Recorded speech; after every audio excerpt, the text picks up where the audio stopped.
میں ایک اسٹور پر کام کرتا تھا جس کا مالک مجھ پر بہت اعتبار کرتا تھا۔ اس کی ایک بیٹی تھی ربیہ، جس کا چکر باہر کسی لڑکے سے چل رہا تھا۔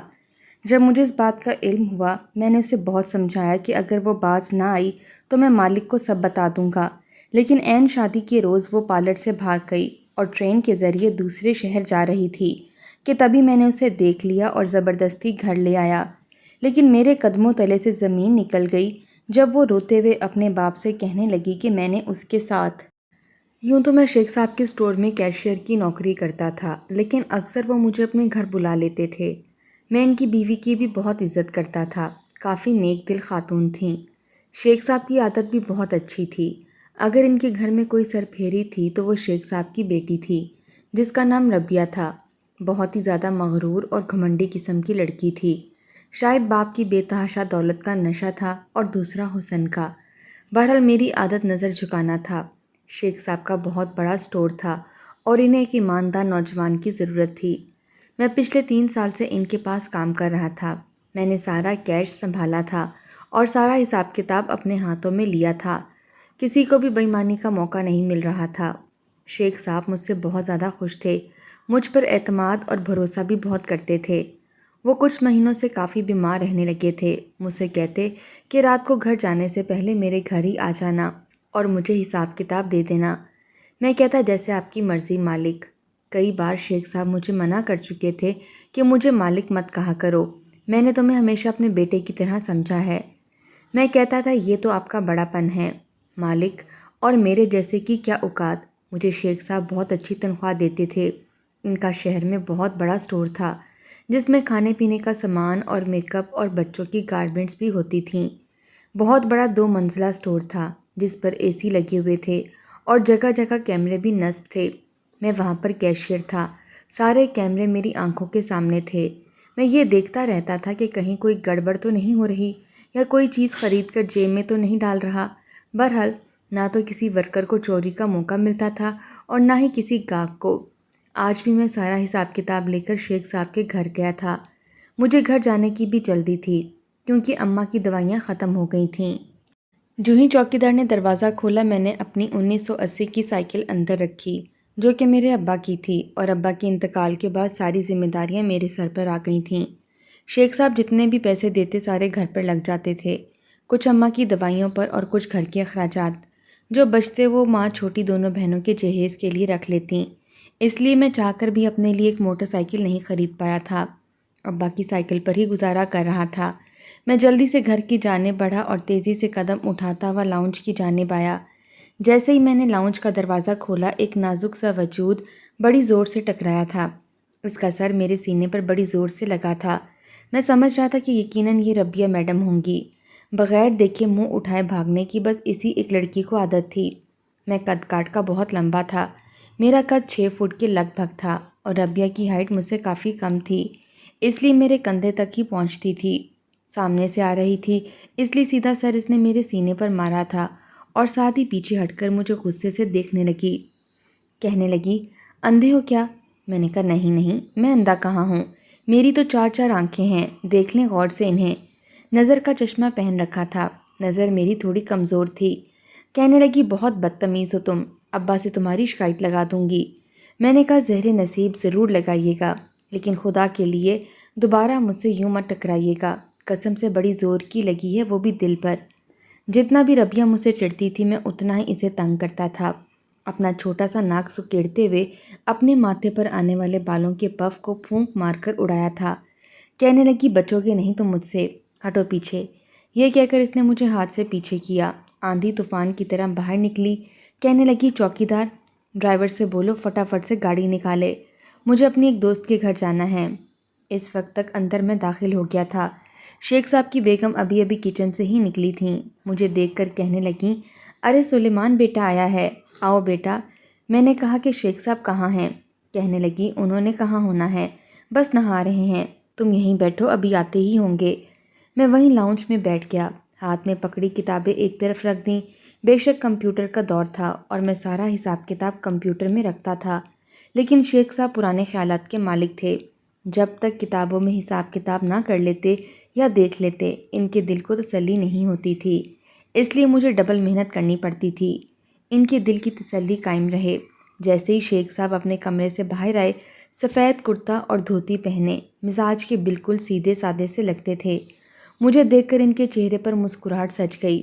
اتنے میں وہ طوفانی لڑکی دوبارہ سے لاؤنج میں بڑے جاہلانہ طریقے سے آئی تھی۔ آتے ہی شیخ صاحب سے کہنے لگی، ابا، یہ ڈرائیور کہاں مر گیا ہے؟ کمینے کو کون سی موت پڑی رہتی ہے؟ کون سا اٹیک ہو گیا ہے جو آئے دن اس کی چھٹیاں ختم نہیں ہوتیں؟ وہ ایسی ہی تھی، جو منہ میں آتا تھا بڑ بڑ کرتی چلی جاتی تھی۔ شیخ صاحب نے کہا، ارے بھائی، خدا کا خوف کھاؤ، کیوں بد دعائیں دے رہی ہو بیچارے کو؟ کہنے لگی، پھر نہیں آیا آج؟ مجھے اپنی دوست کی شادی پر جانا تھا، ساری دوستیں آ چکی ہیں، بس ایک میں نہیں پہنچی۔ شیخ صاحب کہنے لگے، ارے بھائی، کوئی مسئلہ نہیں، بس تم آدھا گھنٹہ انتظار کر لو، میں سلیمان سے کہتا ہوں، وہ تمہیں چھوڑ دے گا۔ یہ بات سن کر میں نے اپنے منہ کا زاویہ بگاڑا تھا، کیونکہ پہلے بھی میں اسے ایک دو بار چھوڑنے گیا تھا۔ پورے راستہ میرا سر کھاتی رہی تھی۔ میں نے کہا، شیخ صاحب، مجھے گھر جلدی جانا ہے۔ وہ کہنے لگے کہ تم اس کو لے جاؤ، اب میری عمر نہیں ہے کہ میں گاڑی چلاؤں، اور اگر یہ اپنی دوست کی شادی پر نہ گئی تو پھر اس کی دوست کا نکاح کون پڑھائے گا؟ انہوں نے مذاق میں بات کی تھی، لیکن ربیہ کا منہ بن گیا تھا۔ میں نے جلدی سے حساب کتاب بتایا اور شیخ صاحب سے گاڑی کی چابی لے کر باہر آ گیا۔ جیسے ہی میں نے گاڑی سٹارٹ کی، وہ میری پچھلی سیٹ پر بیٹھ گئی، ہنستے ہوئے فون پر ہی باتیں کر رہی تھی۔ بس آ رہی ہوں، 2 منٹ۔ جیسے ہی میں نے اس کے مطلوبہ مکان کے پاس گاڑی روکی، مجھے ایک حیرت کا جھٹکا سا لگا تھا، کیونکہ اس گھر سے باہر آنے والا ایک نوجوان سا لڑکا تھا، جسے دیکھ کر ربیہ کے چہرے پر مسکراہٹ پھیلی تھی۔ فوراً سے گاڑی سے نیچے اتری اور اس لڑکے کے پاس چلی گئی۔ کہنے لگا، کب سے تمہارا انتظار کر رہا تھا۔ ربیہ کہنے لگی کہ بس دیر ہو گئی، ہمارا ڈرائیور جو ہے نا، بہت بدتمیز ہے، آئے دن بہانے بنا بنا کر چھٹی کرتا ہے۔ کہنے لگا، تمہیں پتہ ہے نا، مجھے انتظار کرنا بالکل بھی پسند نہیں۔ اچھا نا بابا، آ تو گئی ہوں نا میں۔ کچھ ہی دیر بعد وہ اس لڑکے کے ساتھ گھر کے اندر جا چکی تھی، اور میں یہ سوچ رہا تھا کہ مجھے یہاں سے چلے جانا چاہیے یا پھر دروازہ کھٹکھٹا کر ربیہ کو اپنے ساتھ واپس مالک کے گھر لے جانا چاہیے، کیونکہ وہ گھر سے یہی کہہ کر آئی تھی کہ وہ دوست کی شادی پر جا رہی ہے۔ لیکن اس گھر کو دیکھ کر یہ نہیں لگتا تھا کہ وہ شادی والا گھر ہو۔ میں گاڑی میں وہیں بیٹھا رہا۔ ابھی میں سوچ ہی رہا تھا کہ مجھے کیا کرنا چاہیے اور کیا نہیں۔ میری چھوٹی بہن کا فون آ گیا کہ اماں کی دوائی جلدی سے لے کر آؤ، انہیں پھر سے سانس کا اٹیک ہوا ہے اور ان کا انہیلر بالکل ختم ہو چکا ہے۔ میں فوراً سے پہلے شیخ صاحب کے گھر گیا، گاڑی وہاں چھوڑی اور اس کے بعد اپنی سائیکل پر بیٹھ کر اماں کی دوائیاں لے کر فوراً سے گھر آیا۔ دروازہ کھولتے ہی میری اماں کی کھانسی کی آواز آئی تھی۔ تیزی سے میں گھر کے اندر داخل ہوا، انہیں انہیلر کروایا، کچھ دیر کمر سہلاتا رہا، پھر ان کی سانس کچھ بہتر ہوئی تھی۔ انہیں میڈیسن دی اور بہن سے کہا کہ جو تھوڑا سا گوشت پڑا ہے اماں کے لیے یخنی رکھ دو۔ مہینے کی آخری تاریخیں تھیں اور مہینے کی آخری تاریخیں ہمیشہ ہم پر بھاری پڑتی تھیں۔ دونوں بہنیں پڑھ کر فارغ ہو چکی تھیں۔ اماں کو ان کے رشتے کی بھی فکر تھی، لیکن میں صرف گھر کے اخراجات پورے کر رہا تھا۔ تھوڑی بہت جمع پونجی تھی جن سے اماں نے بہنوں کا جہیز بنایا تھا، لیکن ابھی کوئی رشتہ نہیں ہوا تھا۔ ابھی تو شادی کے کھانے کے اخراجات اور دوسرے اخراجات ہی میں پورے کرنے کے قابل نہیں تھا۔ یہ فکر تھی کہ دونوں شادی کے قابل ہو چکی ہیں، اب ان کا گھر سے رخصت ہو جانا بہتر ہے۔ جہیز کے نہ ہونے کی وجہ سے لڑکیوں کے سر پر چاندنی آ جاتی ہے، لیکن شادی نہیں ہوتی۔ رات کو کھانا بھی مجھ سے ٹھیک سے نہیں کھایا گیا۔ سونے کے لیے لیٹا تو ربیہ کا خیال آنے لگا، کون تھا وہ لڑکا اور وہ کیوں اس سے بے تکلف تھی؟ پتہ نہیں گھر میں کیوں گئی تھی؟ ایک اجنبی لڑکے کے ساتھ اس کا کسی کے گھر جانا مجھے عجیب معیوب سا لگا تھا۔ یقیناً شیخ صاحب اس بات سے واقف نہیں ہوں گے۔ بے شک وہ بہت دولت مند ہیں، لیکن پرانے خیالات کے مالک تھے۔ لڑکی کو آزادی تو دے رکھی تھی، لیکن یہ بھی کہہ رکھا تھا کہ انہیں لڑکوں سے دوستی اور میل ملاپ پسند نہیں۔ اکثر مجھ سے اس طرح کی باتیں کرتے رہتے تھے۔ اگلے روز جب میں اسٹور پر گیا تب بھی میرا دھیان ربیہ کی طرف تھا۔ جب میں اسٹور بند کر کے واپس جانے لگا تو مین روڈ پر ہی جب میری سائیکل ریڈ لائٹ پر کھڑی ہوئی تو میرے برابر ہی ایک گاڑی کھڑی تھی جس میں ربیہ اور وہ لڑکا بیٹھے ہنستے ہوئے باتیں کر رہے تھے۔ اسے دیکھ کر مجھے یہ سب برا لگ رہا تھا، کیونکہ اس کے والد بہت شریف تھے اور وہ جو کچھ بھی کر رہی تھی غلط کر رہی تھی۔ جب میں 2 دن بعد شیخ صاحب کے گھر پر حساب کتاب لے کر گیا تو اس وقت وہ سکارف باندھے اپنے کمرے سے باہر نکلی تھی۔ کہنے لگی، ابا، میں اپنے دوست کے گھر کمبائن اسٹڈی کے لیے جا رہی ہوں، رات کو 11 بجے واپس آ جاؤں گی۔